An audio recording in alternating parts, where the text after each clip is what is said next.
Welcome back to PLS 510. I want to spend the next two lectures talking about forage quality and interpreting forage quality results. First of all, we're going to use a rather broad but generic definition of forage quality being the ability of a forage to support a desired level of animal performance. One of the first points I want to make is that hay is not always green. This is a lot of hay from Fleming County, where you can see that when you look at the inside of the stack on this wagon, it's very green. This happens to be alfalfa orchard grass, very high quality lot of hay. But just looking at the outside, the sun-bleached outside, it would not appear so. So green hay, good hay, is not always green. So when we're determining forage quality, of course, we're going to start with the appearance, and we call those organoleptic characteristics, or those characteristics that you can tell from your senses. So we'll start with green, start with color. Green color is an indication of some things: quick curing, a lack of rain or dew, but not necessarily energy or protein. Last year, we sampled two lots of orchard grass hay in class, and one was from Montana, one was from Kentucky. The Kentucky orchard grass was brown. The Montana orchard grass was green and looked perfect. They, in fact, tested the same for protein and the same for energy. So green color is an indication of some things, but it's not necessarily an indication of energy or protein. Smell matters. We want a hay or sample that smells fresh and not musty. We want a soft texture. The more coarse the texture, the more likely it is that the texture is going to have a negative effect on intake.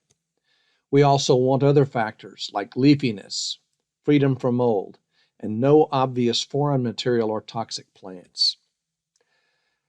Now, when we talk about forage quality, we're most often, though, talking about the nutritional components. So let's take a look at some of these. Number one is protein. Now, protein is the easiest nutrient that a producer understands. It's intuitive. They know high protein is good and bad forage has low protein. They know that because it's the most costly nutrient when they have to go purchase it in a supplement. However, it is the easiest nutrient to supply with forage. For our cool season perennial forages, protein is almost never limiting. Energy is another forage quality parameter or nutritional component. And energy and digestibility are interchangeable in terms of the way that we will use them in this lecture and in class, and in fact in practice in the field.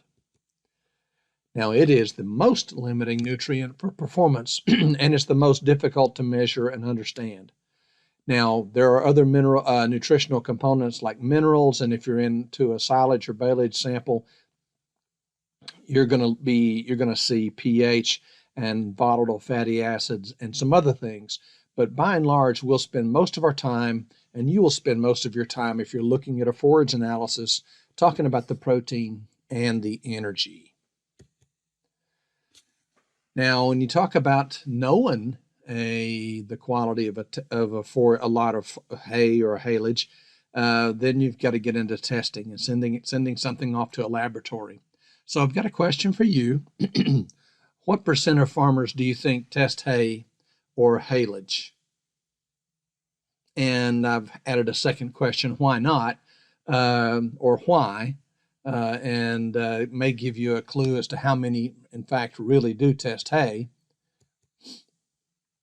We did a survey in 1986 in Missouri as a beginning point for a hay testing mobile lab program, and found that only 10% of producers actually tested hay in Missouri up to that point. The reason given for not testing, basically it doesn't make a difference. Now, what does that mean? There were a lot of opinions about what that meant after we got the survey back. One prevailing opinion is that the farmer really meant, I have had this kind of hay for years and I know how to feed it.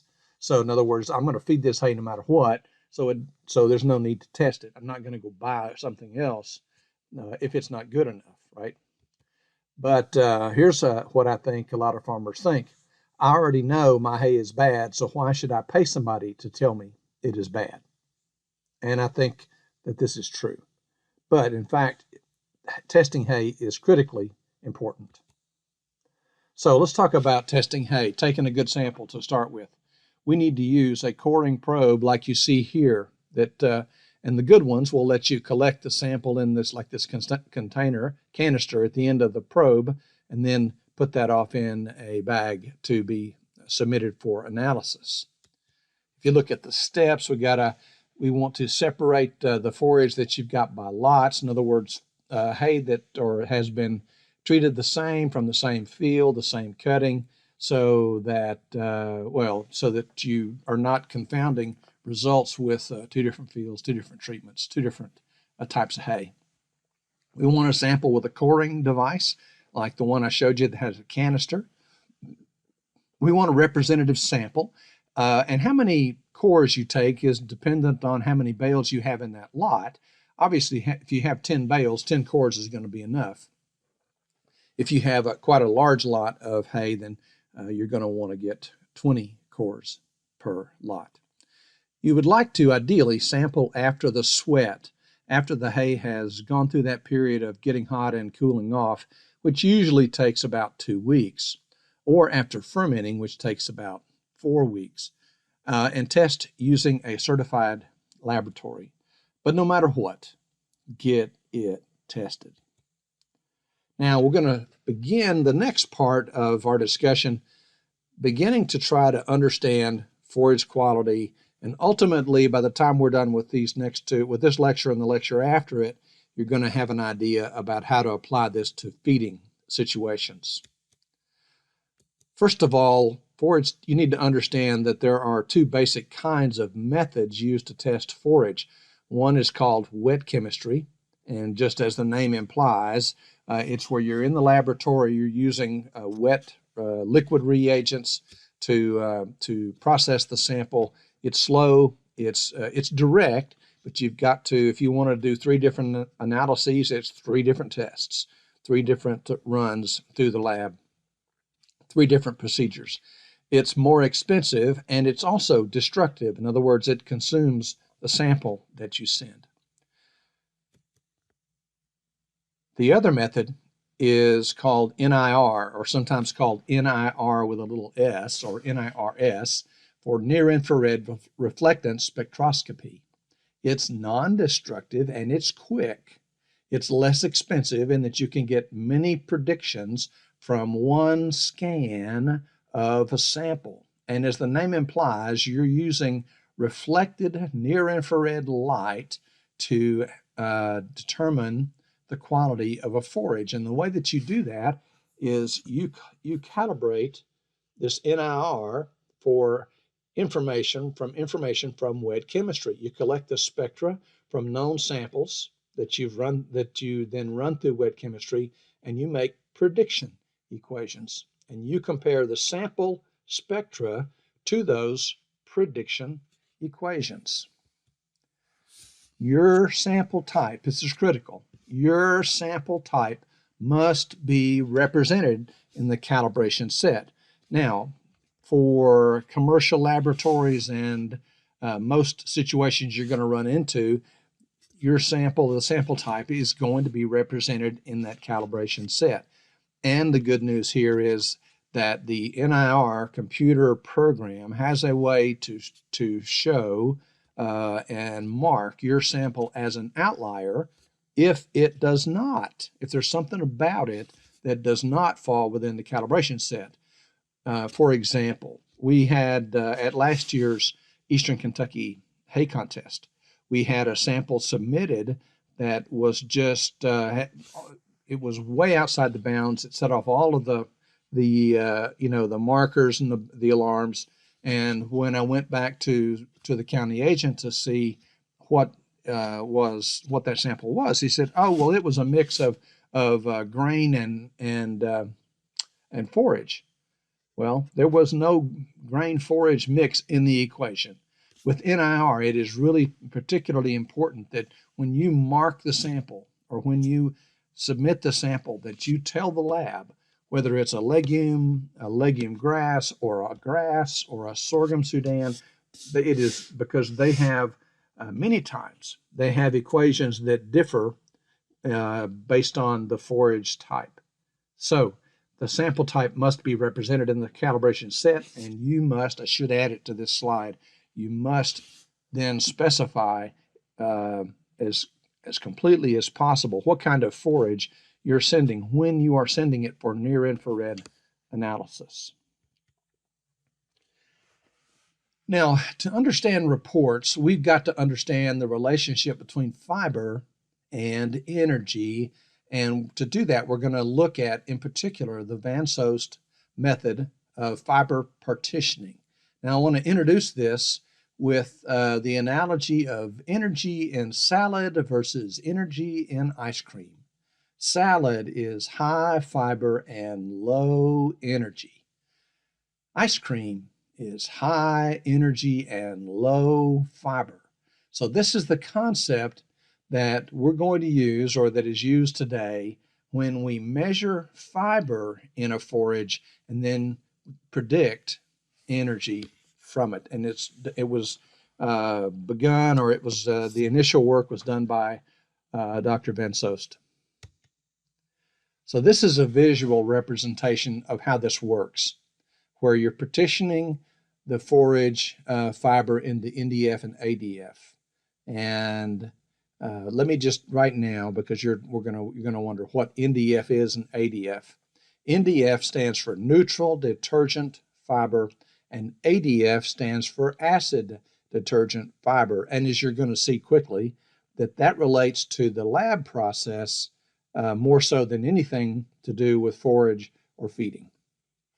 So if you look at the top center of the diagram, there's a plant cell. If you digest that in neutral detergent solution, you're going to separate it. You're going to dissolve the neutral detergent solubles, and you're going to be left with neutral detergent fiber, or NDF. This is going to be equivalent to the entire cell wall, which is the insoluble fiber and the fiber-bound compounds. If you submit that to acid detergent digestion or boiling in acid detergent, you're going to boil off that part of the cell wall that's soluble. That would be the acid detergent solubles, and the ADF, the insoluble portion, ADF right there, acid detergent fiber. And that's going to be cellulose lignin, and then there's going to be some ADF protein that's some nitrogen and protein bound up in that cell wall. So that is the partitioning method of Van Soest. Now, if you were going to run this in a lab, you start off both procedures, ADF and NDF, with the whole plant cell. You would do neutral detergent solution and get this. You would subject the plant cell to acid detergent solution to get ADF. You wouldn't try to dry this down, weigh this, and then put it back through the process. You'd start with fresh forage to get ADF. So there's a closer look in case the other slide was too small. The reason why this is important is that ADF is closely related to the energy content. Now I'm getting a little ahead of myself because we're going to introduce a term right here called TDN, which is an energy term. TDN stands for total digestible nutrients. In this slide, you've got TDN with a little m, and that means the TDN requirements at maintenance, okay? Because at maintenance, when you're not trying to gain, or you're just trying to get by, the forage TDN is going to be a higher number. Think of it as miles per gallon. If you're just going about the ideal speed, about 40 miles to the miles per hour, your miles per gallon is going to be quite high. It's going to be as high as it's going to get for a car. If you're going 80, your miles per gallon is going to be quite lower. So that's why they've made a distinction here.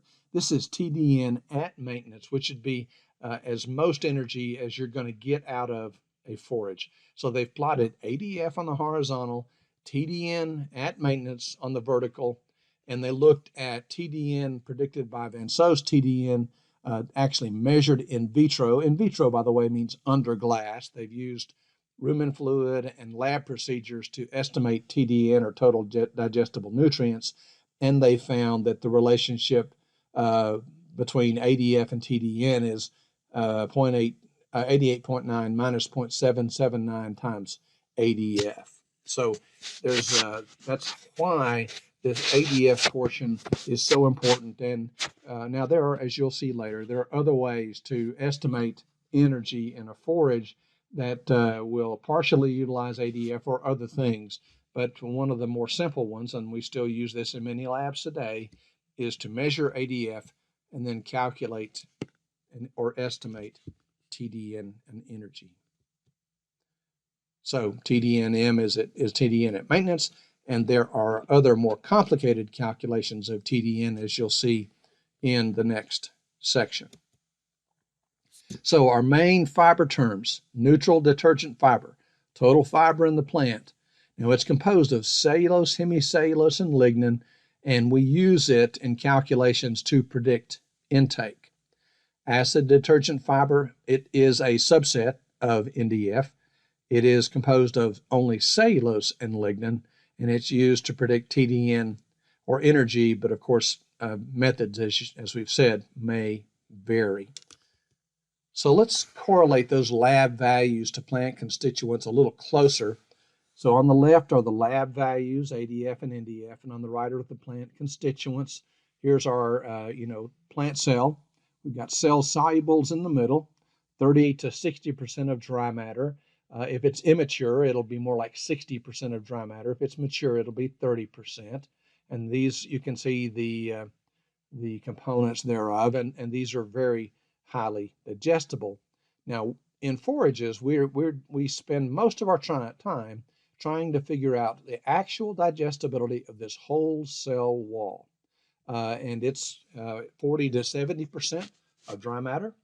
It's composed of lignin, cellulose, and hemicellulose, and you can see that these are have variable digestibility coefficients.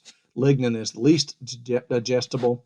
Hemicellulose and cellulose can be quite highly digestible or not very digestible at all, as you can see. So if you want to talk about NDF, which is the total cell wall, that's lignin plus cellulose plus hemicellulose. ADF, which of course is a subset of NDF, lignin and cellulose. So the digestibility of cellulose and hemicellulose declines with maturity, and lignin is relatively undigestible, and it cross-links with hemicellulose and cellulose as maturity advances, reducing fiber digestibility. The more lignin in the plant, the much less digestible that plant is, because it is binding up the fiber in the cell wall. So NDF is roughly equivalent to the cell wall. That cell wall is 40 to 60% digestible. The digestibility decreases as lignin increases. NDF is slowly digested in the rumen. So NDF has a fill effect that can limit intake. Therefore, and that's the reason why NDF is used to predict intake. Another therefore is that NDF-D, which is NDF digestibility, is an important parameter for nutritionists for high-producing animals like dairy cows, who are going to be limited by their size of the rumen and intake. So I've introduced a new term here, NDF-D, or NDF digestibility. So this brings me to a stopping point in this two-part series on forage quality. When we come back, we're going to take up how to understand forage quality reports. So until then, we'll see you later.